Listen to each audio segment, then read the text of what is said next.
something was fixing to happen, but the weather was too bad, and they pulled back and went over the 6th.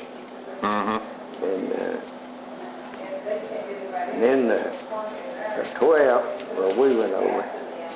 And on LSTs, and they just opened up the front end of the whole boat. And you drive your vehicle out, and nearly float out of it for you. Yeah. The water was too deep. What did you have to drive out of the Jeep? You ever drove Jeep out? Yeah, but Jeep and the Lieutenant. Yeah. So on the 12th, do you remember what beach you went in on? Was it which one of them? It was the one the Americans went in on, right? I mean, Omaha Beach, I believe, was the Normandy landing. Yeah, well, there's Omaha, Utah Beach, and one other one I can't remember. Omaha and Utah, and I can't remember that. And one of them was rough. You had to go up a cliff. Yeah, near that was the rough one. Yeah. Point de Hoc, or yeah, because one of the British went on one of them, the U.S. and the others, yeah. So by the time you got to the beach, it's pretty well cleared up. Yeah. They killed on the 6th, I think it was around close to 5,000 Americans. So when you got to the beach, they had already kind of made a way to get the vehicles up on top of over the beach. It was a pretty smooth deal, just like that. Did they still have did they still have those big metal blockade deals out in the water? No, they had kind of 12 boats sunk out there. You could step from one to the other that I never noticed. We had big balloons on cables sticking away up in there to keep them coming down and strafing it, you know, and we didn't have any problem till the second night we was moving up, and then hell broke loose. Yeah, what happened then? Well, a Dover plane come over, and the lead one dropped a red flag, and the rest of them dropped about 100 or so white flags, and it's just as daylight as it is in here right now. And so I got in the bar dead, and one of the bombs got pretty close, so it shook me up about 2 or 3 inches off the ground. Yeah. And it got 2 or 3 of them. Injured them, I don't know how they ever come out. I never did hear from them anymore.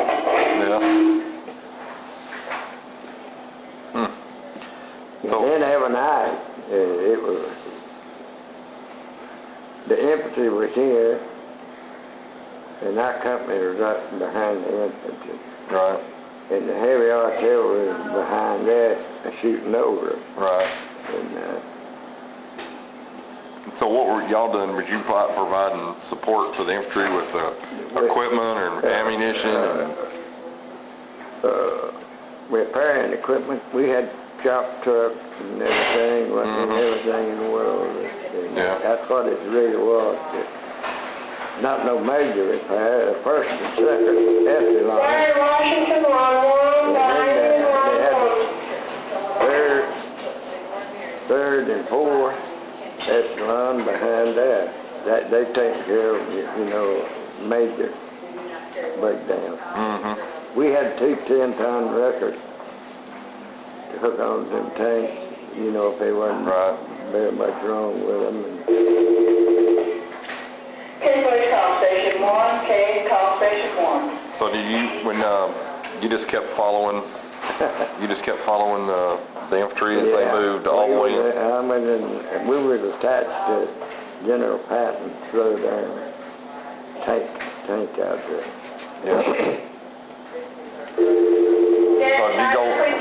Did you go all the way to Paris?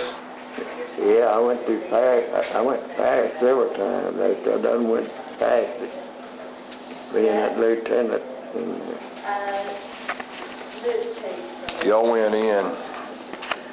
See, like right here is Normandy. Right here is the beaches. That Normandy? Yeah, here's Normandy right here. Well, that's where I was stationed. Yeah. So you went from, this is France, and then you went to Normandy, and so y'all went all the way across to Paris. Yeah, well, I got a star for Normandy, one for southern France, and one for the Battle of the Bulge. Yeah. Major battle. Yeah. So what was Paris like once it was liberated? Hmm? What was Paris like once it was liberated after the Germans had run out of there? Oh, it's pretty. It wasn't much going on. It was a pretty nice place to go visit.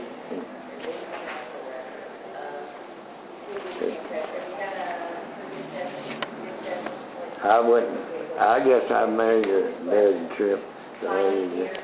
Yeah. So after they pushed it, how far did you go into France? Did you go all the way? All the way through Nancy. Where's Nancy on there?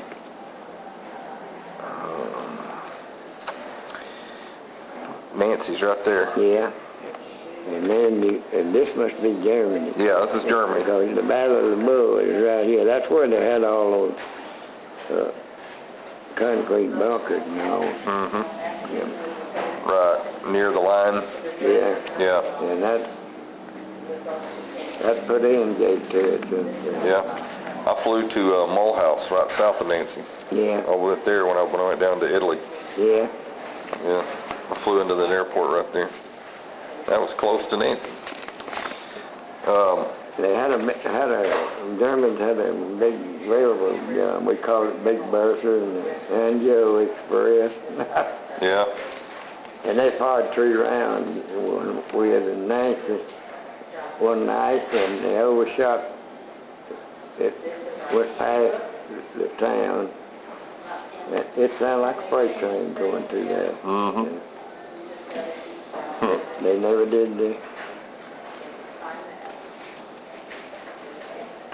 So you stopped pretty much at Nancy, and in the Battle of the Bulge. Did you ever get to go over into Germany? No, I never did.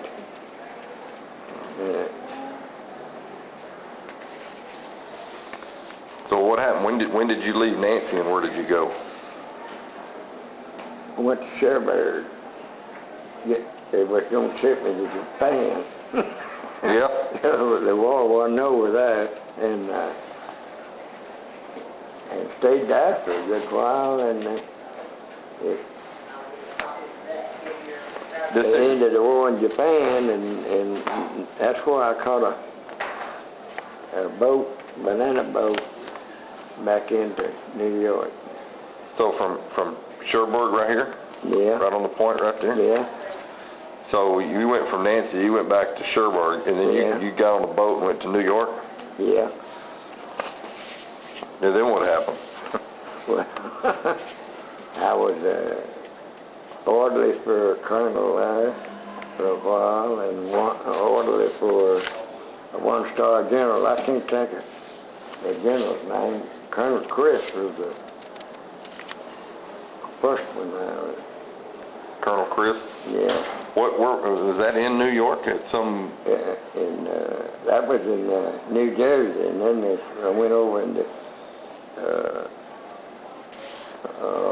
I forget that island. They had that. They put all over refugees. Ellis Island, I believe. Oh, okay, yeah. So you went to Ellis Island, and then I got given the turn me loose, and they carried me down to Grand Central Station, and I caught a train into Overton. Wow. That was a long train ride, huh? Yeah, and one or two places they had an engine, extra engine hook on to you to get you over the mountain. Yeah. It parked on the side track when you got the hook on to you and go. Mm-hmm. So when did you go? You told me one time you had hitchhiked from Portland, Seaside, all the way back to Kilgore. When did you do that? Oh, that was when I was 18 and had to get my mother to sign for it. I joined the Army then. And me and Guy Smith decided we had enough of it. I just made corporal. $498 2 or 3 months before then, and I thought they fixed to ship us to Alaska. And I think that's what they're fixing to do, and I decided I didn't want to go to Alaska. So you had joined the Army before 1943. Yeah. But I went back. I went after I was out a few days. I went to the recruiting office and told them that AWL that I wanted to get back. They told me just not worry about it. They'll draft you. Yeah. When they need you. Huh. So yeah. So I got out of that pretty smooth. So when you left Oregon, you were 18? Well, when I went in, you went in at 18. Yeah, I stayed Okay. in Cheyenne for over a year. Yeah. Oh, I see. So when you 21st Infantry were hard in Cheyenne, Fort Francis E. Warren. yeah. So when you joined, they shipped you up to Cheyenne. Yeah. And you did your training up there. Yeah. And then I was I kind of enjoyed that. It's peace, of course, it's peacetime, and everything nice, good food and everything. So how did you get to Seaside? Well, they just taken a bunch of us and sent us up there and put us in tents, a way to be shipped to Alaska. And you didn't want to go there, huh? No. Well, Alaska, probably, the Aleutian Islands or something up there? Yeah, well, I don't really know what location we're going to. Yeah. But they started issuing them heavy clothes, and I knew. You knew you were going somewhere cold. Yeah. Well, so when you hitchhiked all the way back and you come back, how long was it between when you got back and you were drafted? How many? Oh, I worked down at Freeport for over a year, but I told them long before then that I was out, but I fast, and he told me just not worry about it, just go on, and if they needed me, they would draft me. Yeah. So how old was you when you were drafted? 21. 21? Then you couldn't, you had to be 21. I would say 21. Yeah. So you had to be out a couple of years before you got drafted, huh? Oh, yeah. Yeah. Yeah. So you remember what date you got back home from New Jersey when you got back to Overton? When was that? It was in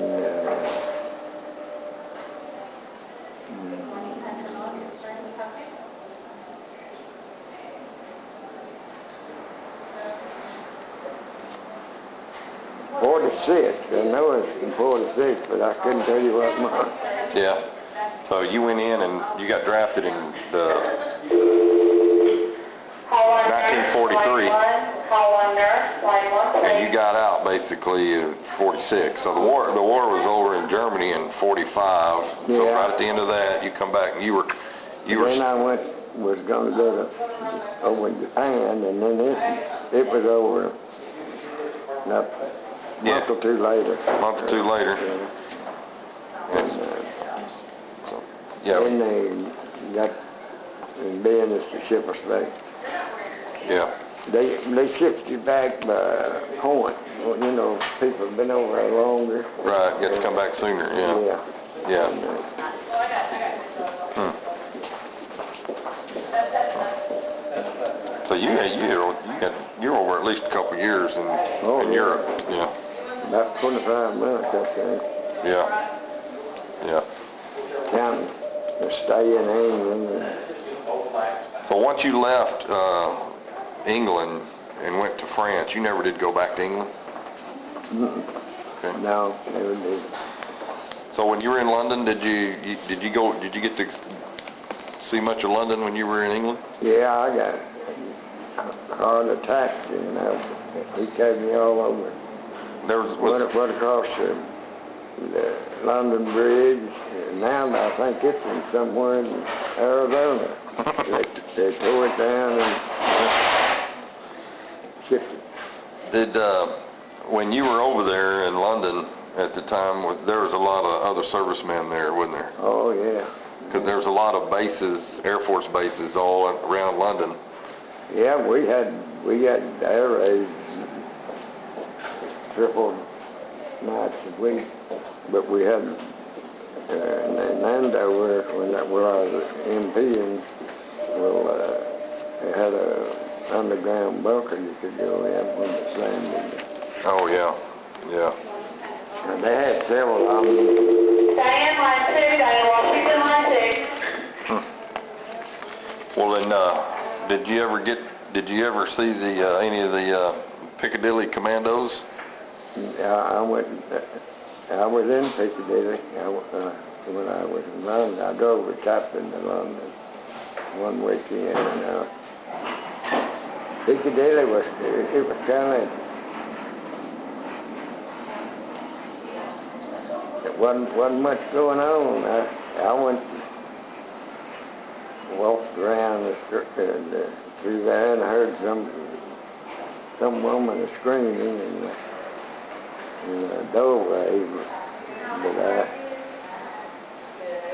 I just kept walking. I mean, Yeah. get hooked up in it. Yeah. Yeah, I'd read once, so all those streetwalkers over there in Piccadilly, they were called Piccadilly Commandos. Yeah. Yeah, I was telling Wendy when she went over there, I said, go down Piccadilly and see what's happening down there since I left. She did, and she come back, she said, well, there ain't nothing down there. I said, no, it's changed. Yeah, I'm sure. I went to Churchill's Kenton Dining. Mm-hmm. Did you, when you were in Paris, did you go to the Champs-Élysées, the main drag there, where they had the arch, the big arch where they had the World War I monument where they had all the soldiers? I'll get down that river that goes through that. The Seine River? Yeah. Seine or Seine or? I was pretty well all through France. Of course, we Station 1, line 2, Station 1, doctor's office on line 2, please. Park, and then Did you ever get to go down further into France? Did you never get to go to the Riviera, any of that area down there? yeah, I got that's what they call southern France. Right, southern France, yeah. Yeah, I got a battle star for that. And so many of them places we went through, and they had rubber bridges across the rivers where they, get on across. Pontoon bridges. Yeah. Did you ever get down to any of these Toll House or Nice or any of those places, like Canes or on the coast here? No. Probably more down into here, huh? Yeah. Where the battle, because they, I guess we're pushing them back up this way, back this way and this way. Yeah. Yeah. Bordeaux. There's Bordeaux. Yeah. Saint Lucine. Or Is there Le Mans down there? What is this right here? Lion or Loin. I don't know where I'm pronouncing it right in there. Yeah. Beachy. Me and the lieutenant stayed there several nights. All that time you were in here, y'all were still pretty much doing the same thing. You were still with the 520 ordinance. Yeah. Of course, we had a Third Army patch on. In other words, we was a patch. Right. Patch Third Army. Right. Right. And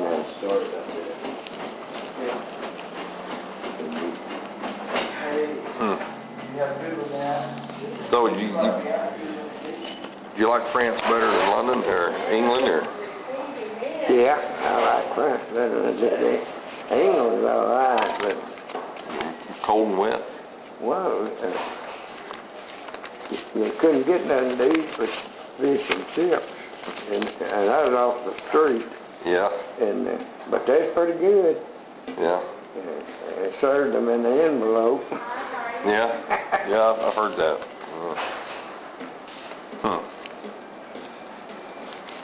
Yeah. So were you glad to get back home? Yeah, in a way. I was in a hurry to get over there, but when I got over there, that first week, I was in a hurry to get back. Yeah. Had enough of that, huh? So pretty much the whole time you were drafted, you were in the 520th. Yeah, I was in there all the time. Yeah. Now, what was the worst thing you saw over there? I guess that bombing raid when we were moving up at night was about the closest call. Yeah. And that was about 2 days after you'd landed. And you landed like on the 12th. Yeah. So that'd have been around the 14th of June. Yeah. In 44. And we was pretty close to getting. They just happened to miss the highway. Y'all were traveling by convoy or something at night? Yeah. On the road? Yeah, moving on up. Yeah, moving up. With the infantry. Right. Well, so was it was bombers? Yeah. Bomber drop bombs? I imagine about a dozen planes. Yeah. Leah Howard. Like that.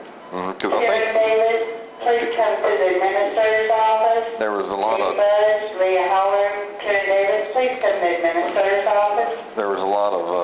bad weather, so they couldn't fly very much for a while there. Yeah. It took a while before they could use air support during the daytime and all that.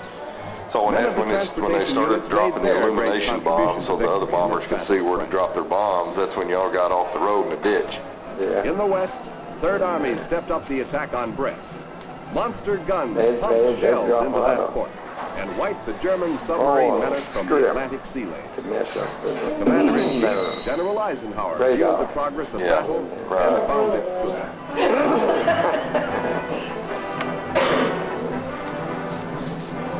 Brest surrendered. So where was it? You told me one time you saw a cow up in a tree. Oh yeah, All through the fighting, the little Third Army town had we're going. I think we're going back to the gut, 19th to the was coast the for effective air cover that caught any Water foolhardy German fire. aircraft in the mission. Chased it scurrying back to the ground. diving along there, and there's a cow hanging up about 15 or 20 foot in the fork of a They kept tree. the air lanes free for our own flight. My lieutenant told me to set it down. He taken a bunch of pictures of it. I never did get one of them. What was that lieutenant's name? Lieutenant Bodum. Bodum? Yeah. Lieutenant Bodum. I think he was lived in Germany until he was 12 years old. Mm. He's a pretty good translator. Mm-hmm. And hi, how does this sit?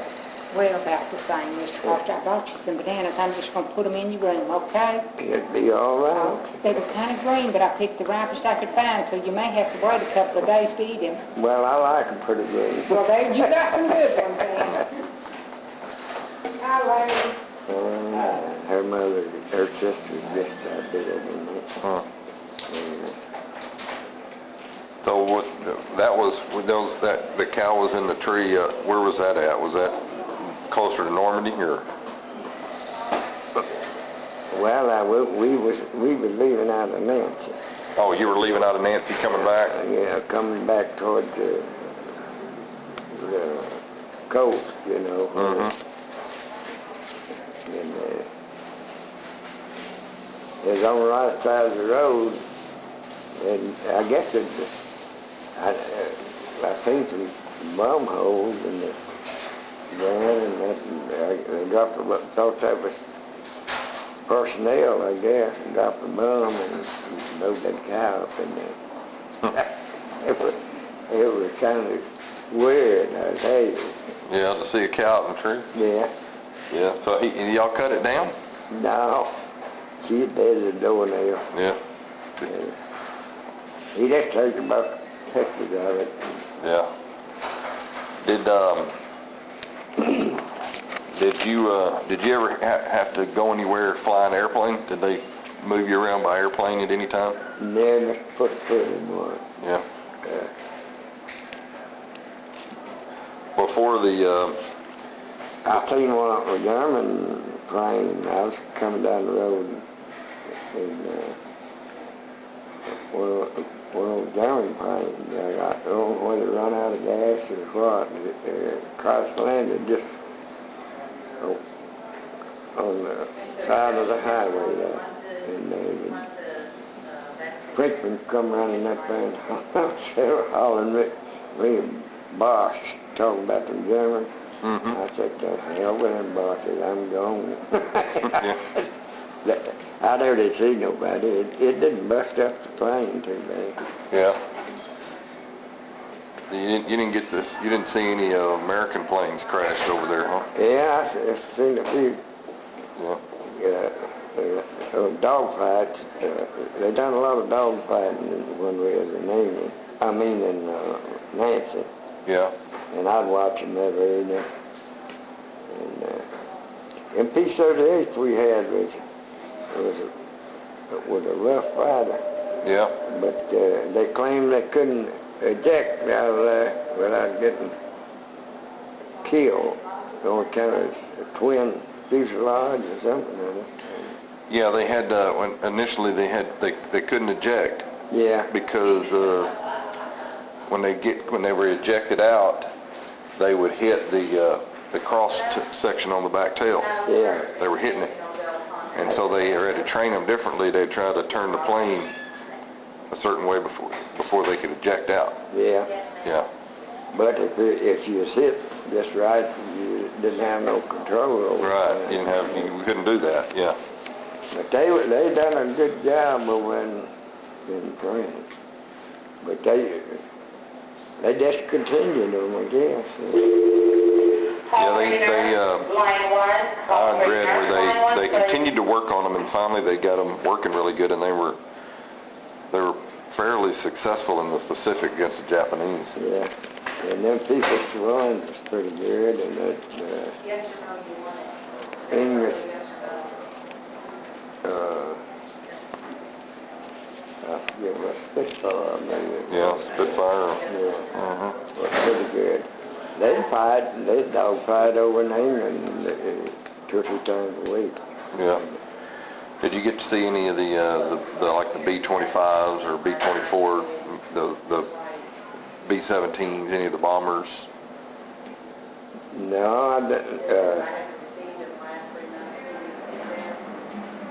I wasn't very, close to them, only when they'd come over, you know, for bumping me.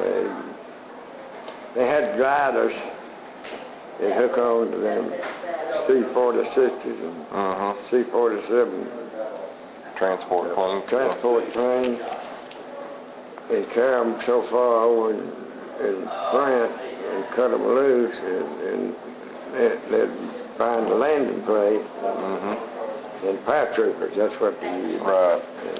Right. Yeah. I don't see them using them gliders anymore. I don't think they were very successful. No. They're made of plywood, and they a lot of them tore up when they landed. No, yeah. Yeah. So when you were over there, did you ever get to see any of the USO shows, or? No, I never did see one. It was different.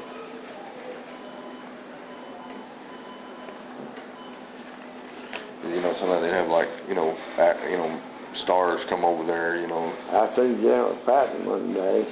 You saw Patton? Yeah, he fined me $25 for wearing a wool-knit cap when I should have had a helmet on top of it. Oh, you had a knit hat on? You had like a knit hat on? And Yeah, you were, don't you remember them brown? Yeah. Right. To keep your head warm. Right. And, I didn't have my helmet on, just had it on. So he drove by or something and saw you? Yeah, he sure did. He drove by. And that's when I was in Nancy. And Nancy? Did he stop? Yeah, turned me in to the CO, and I never did see him more. He got killed over him. I was in Belgium too for a while. You went up to Belgium? Yeah. Up in here? Antwerp and Brussels. Yeah. And we stationed in Antwerp for a while. Yeah.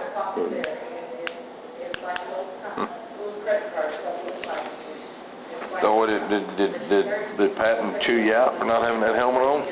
Or did he just ask who you were? He just got my name brand concealed on me. Yeah? He was rough. Yeah. Him and Romeo trained together at Fort Benning, Georgia. And him and Romeo fought each other over in Africa for I don't know how long before he come to England. Yeah. And Romeo got killed in, right out of St. Louis, I believe it was. That's not far from the beach landing. Yeah. It was, they built it looked like a dump yard. They built every building. It was down. And where was that at? St. Louis. St. Louis? You can see it in there. That's pretty close to Normandy beach landing. It may not be on this map. It's a small town, but they really done a good job of tearing it up. Yeah. So you got to see a lot of destruction, bomb destruction over there. Yeah, I stayed in a hotel there in Nancy one night and had a pass. Half of it was blown away.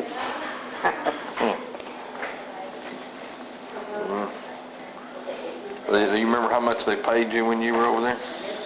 Now, I had a allotment out there.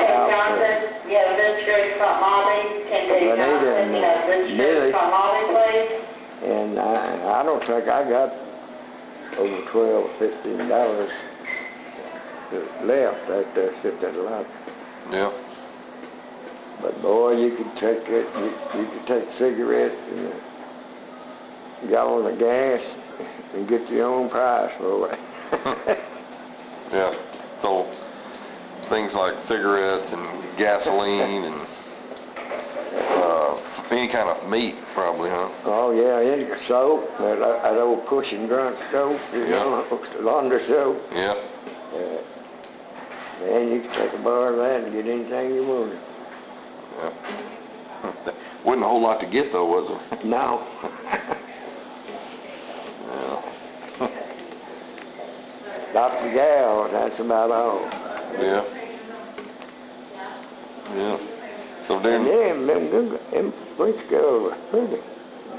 Them that didn't have much head shave, one that fraternized with the Germans, they shaved their heads slick as a button. And you knew you didn't want to mess with them. yeah, they were kind of social outcasts if they, so they shaved their heads. But I'm mad at that guy over in Brent now. He World War I, World War II saved them. And and then they don't want to go along with this Iraq business. Yeah. Well, that's kind of made a lot of people mad that we. Well, that's stupid. If it hadn't been for the United States, they'd have been in World War I. Mm-hmm. Yeah. And Russia, same way. When I was over there, the United States gave them all kinds of equipment. When the Germans had them pushed off in the ocean, and they, after they got the equipment, they went back to the German mill and got them going. Yeah. Okay, all right. If not, you'll have one tomorrow, I'm sure. I haven't seen, well, I seen him this morning earlier, but I don't know where you're at. So is there any guys that you were with in the 520th that were from East Texas? Yeah, one guy from my hometown,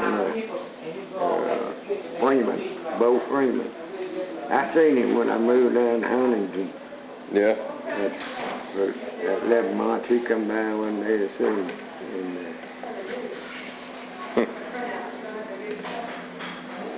Yeah. And they had one or two from Dallas that I got acquainted with, and 3 or 4 Mexicans from, I believe, from San Antonio that come over. Yeah.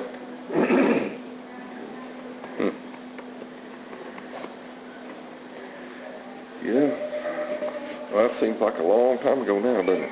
Yeah, that's been, I guess, getting pretty close to 55 or 60 years. Yeah. Well, it'd be kind of neat to go back over there, wouldn't it? See some of that where you were at, wouldn't it? But it would look a lot different today. I'd like to go in one route when I went. I stayed in an ammunition belt made out of steel. That's where I slept at night. Yeah. A few places were.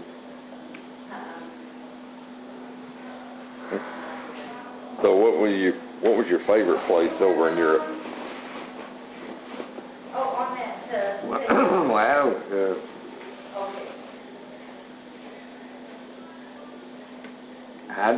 I guess England was most favorite. And of course, you still had them bombs 3 or 4 times a week. And dog fights, but it wasn't as bad as it was in France. It was pretty safe in England, and then. Yeah. Yeah. Because you had a place to go and hide. Yeah. Did you ever get a chance to see, where they had the Battle of the Bulge, or the what is it, the Ardennes Forest, and We went through that Ardennes Forest, or whatever they call it. Yeah.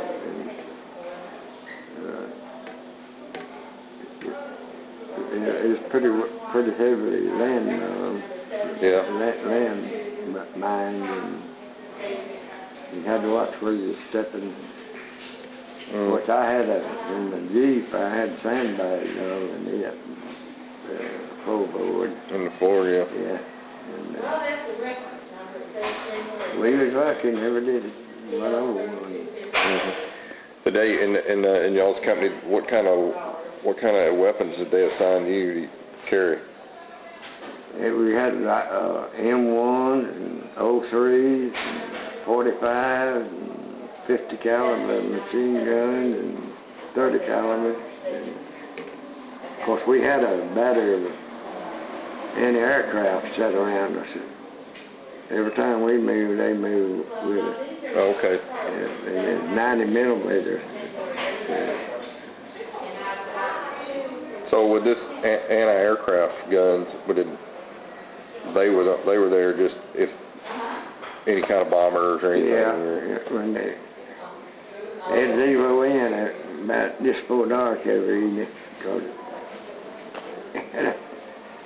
Oh, okay, it was... Yeah. It'd get you to wondering if we're fixing to have an attack or what. Did you ever see where the flak gunners would shoot the flak in to try to stop knock the bombers out? Yeah. Right at the piece of flak when I was standing and watching them in dogfight there in England and Nancy. The piece of flak fell in the foot of my foot down there. Yeah. And it was real hot. Real hot, yeah. Yeah. And I was standing behind the cement wall and watching them. Of course, it wasn't too tall. But I got myself in the room. Yeah. That's the closest I have come to getting scratched. Well, was there ever any over near Nancy? Was there any prison camps or anything like that? Oh yeah, they had in Antwerp, Belgium. There's German prison camp there, and several different places they had. But the biggest one I remember was down Antwerp. The guy one of them Germans wanted to trade me a package of cigarettes for a can of Prince Albert, and I traded with him, and the way he had him picked up, there wasn't about 3 cigarettes in that whole pack. I gave him They lived about like we did, really. I mean, of course, they had their own cooks, and the government furnished their food and stuff. Yeah, we treated the German prisoners pretty good. Oh, yeah, but they didn't treat ours very good. We'd go along one day, and I guess a tank or an airplane or something, blowed a hole through the boiler in the steam engine freight train. And we stopped, checked it out, and there was prisoners in them cattle cars. Yeah. And I don't know, we turned it in. I guess they wouldn't let them out or done something with them. Were they American prisoners or were they Jews? Jews, and France's pretty bad about turning them Jews in. So they were putting those Jews in those cattle cars, trying to get them out of France. To a concentration camp. Yeah. Going to do. Yeah. And we rode across the train that they load up. One of ours had groceries and stuff in it. I mean, it was filled up, and we loaded that Jeep. Back end of it, loaded it down with all kinds of cave ration, 10 and 1. Y'all had some extra food then. Oh yeah. So do you eat a lot of spam when you were over there? I am. You know, and I still love it today. I don't know. You still like spam? Yeah, but I don't like it. How the potatoes we get here, and they're just like we had overseas. And Yeah. powdered eggs, we got them here, and dehydrated carrots. They just ain't got no taste to them. Well, those the potatoes taste awful. Yeah. They got to where they kind of get away with them and don't get them too often. They get French fries and scallop potatoes. Yeah.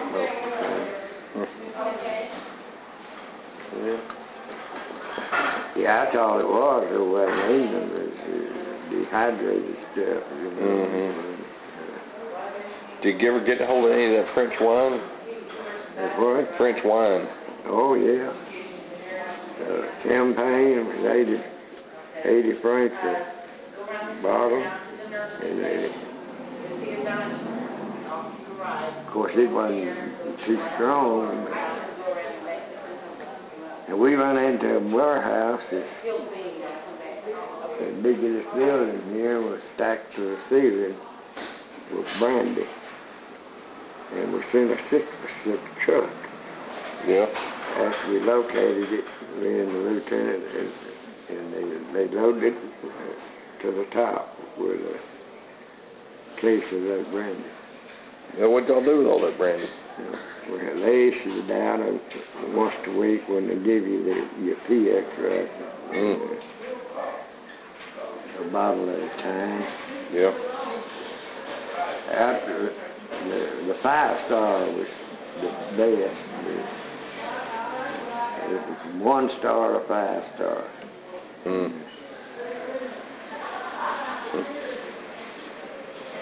How many nights it come in handy when there's bombing? You take a big swallow off and go down that foot pothole and it'll go to sleep. Yeah. Anything to block out what was going on, huh? Oh, yeah. Yeah, it looked like Christmas every night. All them straight tracers on the... Yeah. Yeah. So when you were over in France and Nancy over there, would it get cold in the winter? Oh, yes. A lot of snow. My tent snowed down one night. And of course I had a sleeping bag and my overcoat on. And we had one, you seen them big little overcoats. They were real nice. And shoes and everything else on. Yeah. Did y'all have my ears got frostbite and my toes. And did you have like a heater type in your tent? yeah, we had That burned coal or coal and not in those little pup tents. You didn't have nothing. Right. You just had to hope you had enough blankets and stuff to keep warm. I'd heard somewhere where coal was actually hard to get a hold of, that they were having to burn coke. Yeah. Chunks of coke, and it wouldn't get as cold. Yeah. Hot. Your lunch in your room, okay? You got lunch in it? Lunch in your room. Okay, I'll be there later. Well, She's getting... it doesn't sound like it was much of a picnic over there then. It was pretty rough. It wasn't something I want to go back through anymore. Yeah. You know, 'cause Yeah. you'd wake up every morning and say, well, I made it through another day. Took Yeah. down another night. Yeah. Yeah. Pretty much just survive from one day to the next. All you. And we got one night I was on guard around the camp, and me and another guy, and on his side, he caught 5 Germans trying to get back to the line. The Americans had overrun them. Yeah. And they see it, I guess. He heard her eating green apples. And brought them into the CO. And one of them men looked like he's 60 years old. They just about run out of people to fight. Yeah. Yeah, right toward the end of the war. Yeah. And they didn't,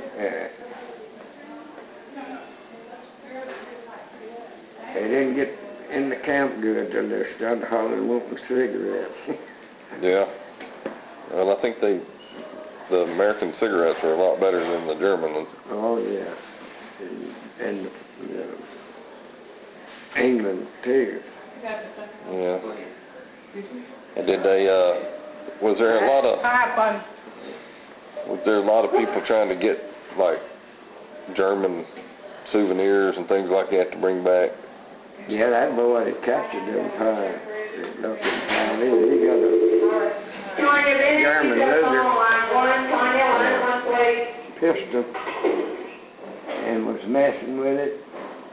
2 or 3 days later, he chopped one of his fingers off with it. Uh-oh. Well, they tried to take all that stuff away from you before you come stateside, huh? I don't know whether he got back with it or not, really. I didn't have nothing. Yeah. Well, you ready to go eat? It's according to what you got.